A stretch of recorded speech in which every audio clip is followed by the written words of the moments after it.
大家好，我是海娟，今天分享一个糯米饼的新吃法，无需过多复杂的步骤，方法简单又香甜。下面开始制作。盆中倒入100克糯米粉，用缸里火的沸水300毫升，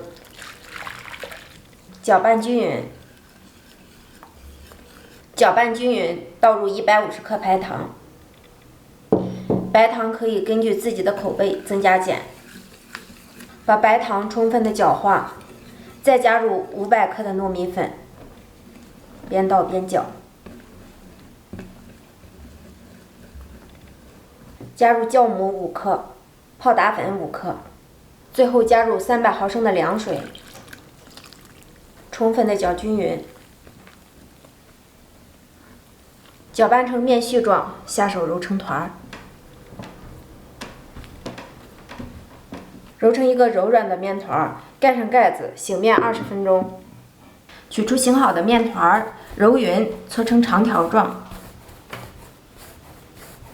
下成大小均等的面剂，一个大概60克。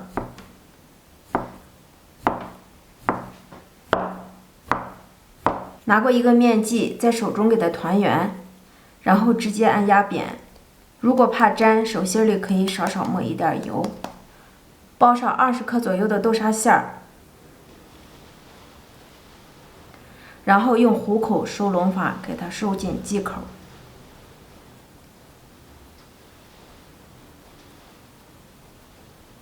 再次搓圆。提前准备一盘面包糠，做好的面剂放入面包糠中，表面沾一层面包糠，直接按成圆形饼坯状。因为有面包糠，这个糯米面就不会粘了。给它翻面，再按压紧实。这样一个生坯就做好了。电饼铛预热，放油，稍微多放一些。油热后放入生坯。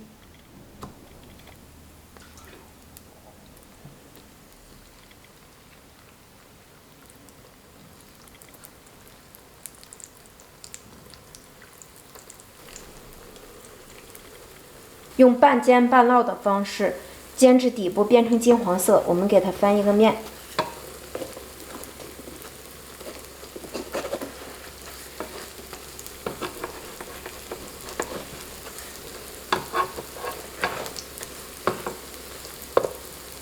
煎至另一边也变成金黄色，再次翻面。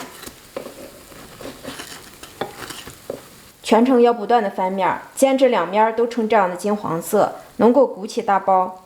看一下，按压快速回弹就证明熟透了，这时候就可以出锅了。糯米饼就全部出锅了，看看这个颜色馋不馋人？两面金黄酥脆，掰开一个看一下。哇，好烫！